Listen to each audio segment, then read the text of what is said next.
Bueno, orduan, asuntua, hitzaldiaren izenburuak esaten zuen bezala, eskola ere, pentsatzen dugu, hiru gune nagusi daudela, egin beharreko guri, egin beharra dagoela, iruditzen zaigun iraultza hori egiteko. Bata da inguru hurbila, kalea eta etxea eta horiek, guri bentsat, hori da ez ezagunena eta eragiten zailena egiten zaiguna.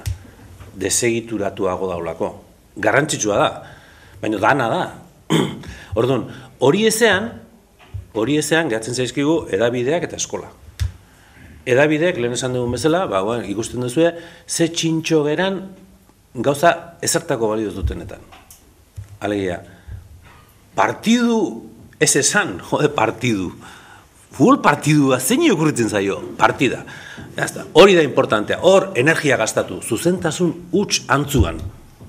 Ez dut horren kontra ezer, baina ETB-en konpontzen hasita hori baino 1000 aldiz larriago diren kontua daude.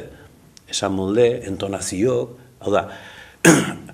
Neiz importazai partida edo partidu esaten dian, baldin eta partida eta denakolako hitz Ibon Sarasolaren bedinkazio duten hitzekin osatutako zeharrekin, dokumentaletan bezala bigarren minutuan lo hartzen badet. Ba ez. Realakin nire bai. Hori da kontua.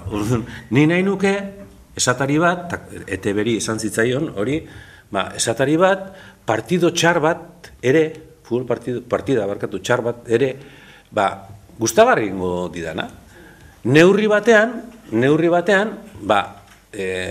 giroko etapakin, Usabiagak eta Fermina egiten duten bezala. Ni eroso eukin azatela, eta ez da esan gertatzen, baina tarteka txiste bat, uizten zamolde politia, eta orduan, linguistikoki entretenitzen naute, karreteran deus ez pasatzen ez danean. Eta aldiz, zenbait futbol partidutan, ez dakit, baina espertuak gertza dituztenak, adituak, uste dut, arazo badagonean, egaletatik jokatu behar dela esateko ez dela, ikaragarrizko futbol jakite maila behar, orduan, bilatu dezagun iztun egoki bat, eta ez famoso bat iztun alamuzkoa dana, hori denak hor daude.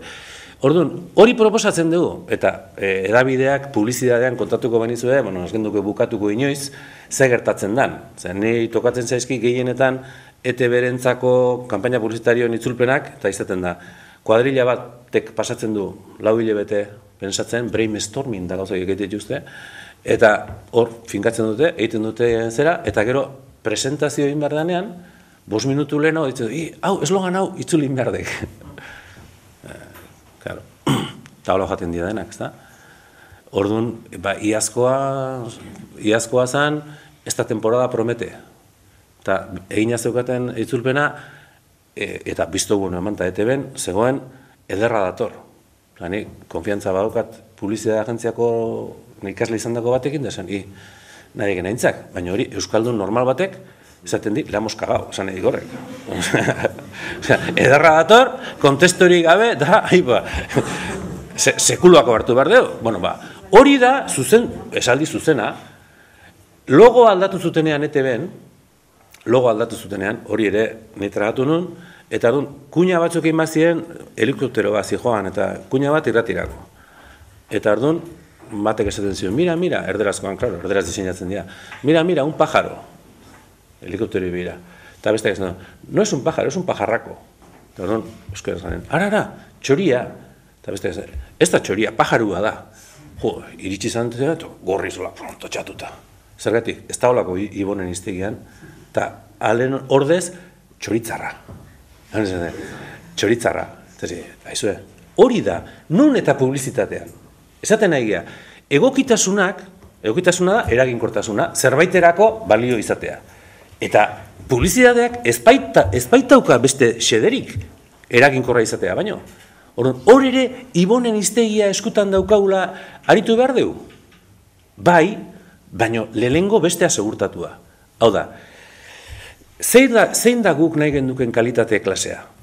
Kalitate integrala, euskara ona, berez, izango litzateke, egokia izanik, aldi berean jatorra eta zuzena dana.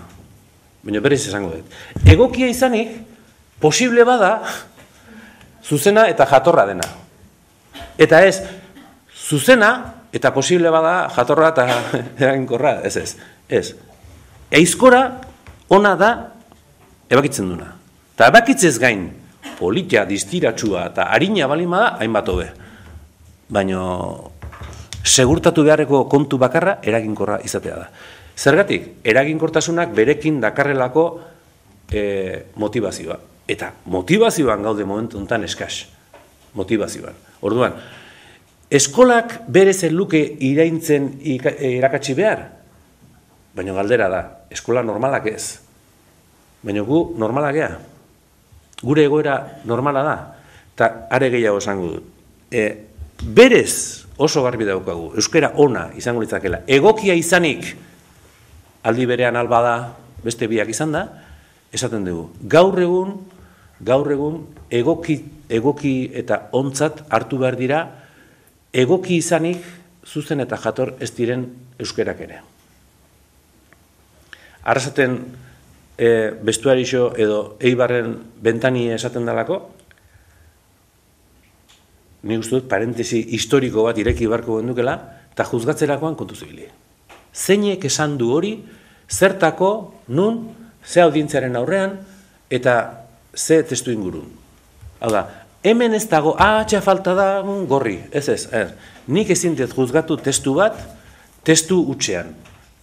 Hau egokia da, zeinek idatzi du hau, ze egoeratan, zeinentzako eta ze asmoz. Galdera horiek denak egin behar dira gutxienez. Claro, egokitasuna eskolan edo edabidetan planteatzeak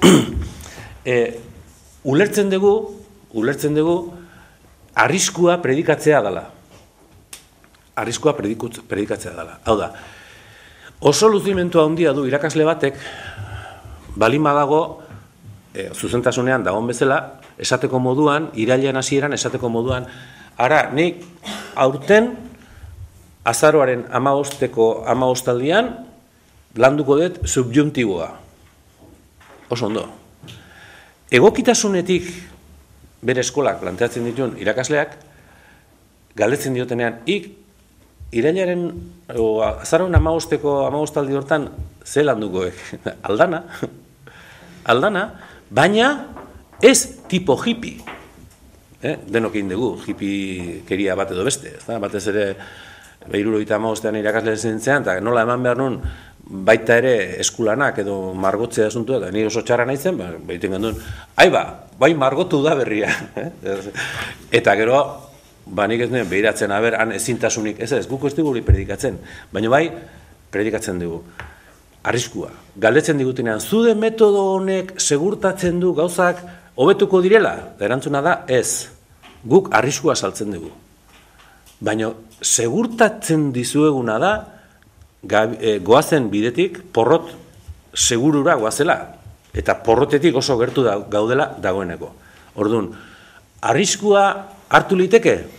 Baina guztiot baietz. Honek eskatuko luke, zuzentasunaren eta jatortasunen aldean, egokitasuna nola dan oso konzeptu lainotsua eta egoera bakoitzean berdifinitu behar dana, endredoak hartzen du, eta endredo horrek eskatuko luke jendea formatzea, ze jende guk perzibitzen dugu, jendeak oso ondo, baina nien ez gauza. Orduan, irakasleen formakuntzarako, hau ez da, egokitasuna ez da jarriko Euskal Gobernuak dekretuz esan duelako.